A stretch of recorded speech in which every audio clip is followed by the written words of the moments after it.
Bihira na ata ang mga batang naglalaro pa rin sa kalye ngayon dahil kadalasan libangan na ng marami ay ang video games, TikTok at Facebook Reels. Pero sa bayan ng Baras sa Rizal, magkatuwang ang komunidad at lokal na pamahalaan para linangin ang galing ng kanilang kabataan sa sport na baseball. Kilalanin ng ilang mga batang baseball ng Baras Rizal sa balitang A to Z Good News ni Kim Salinas.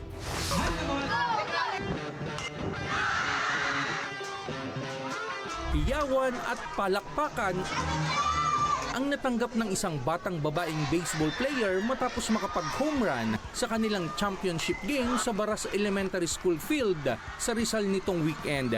Hindi alintana ang matinding init ng panahon ng mga estudyanteng atleta makapaglaro lang ng paboritong sports. Bonus na rin ang nakaugalian sa kanilang lugar na kapag nakapag-home run ay umiikot sa buong field para sa munting regalo ng mga manonood. Binibigyan po akong pera pag nag-champion, pag nag-ano, tsaka po pag naka-home run. Kaya tuwang-tuwa si Kailin, isa sa dalawang babae lang sa kanilang kupunan nang mag-home run ng kanyang palo ng bola. Matindi kasi ang tensyon at pasiklaban para sa kampyonato sa pagitan ng kanilang barangay Mabini at kalabang barangay Santiago.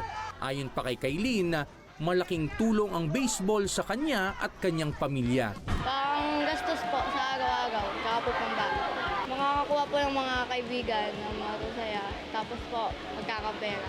Nakilala rin natin ng batang si Sak na mula sa palarong pambarangay ay umabot na rin sa RAAM o Regional Athletic Meet Association. Saya po, lagi pong pinagpapatuloy po ang pagpa-practice po ng baseball araw-araw po. Masarap po sa pakiramdam, nakikita mo yung anak mo na nakikilala po, tumataas pa po yung kumpiyansa na sa sarili niya.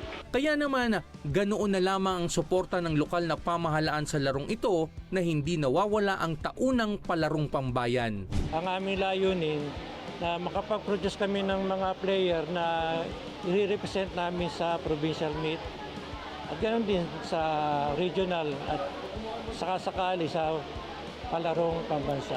Malaki rin ang pasasalamat ng mga dating manlalaro sa suporta ng LGU sa kanilang training program sa ilalim ng Baras Softball and Baseball Association o BSBA. Hanggang sa lumapit po kami sa aming punong bayan, Mayor Willie Robles, hindi naman po kami napahindihan. Nasuportahan po kami niya simula sa gamit, sa allowance po ng mga trainers na ibibigay naman po.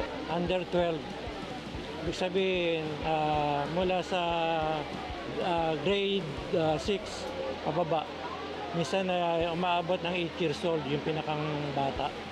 So ang ginagawa namin yun, sa grassroots muna kami nagsisimula.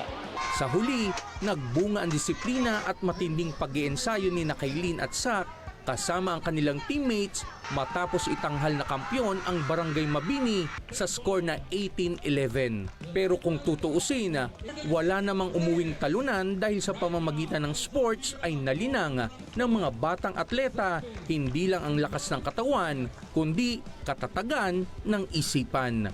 Mula sa Baras Rizal, Kim Salinas para sa Balitang A to Z.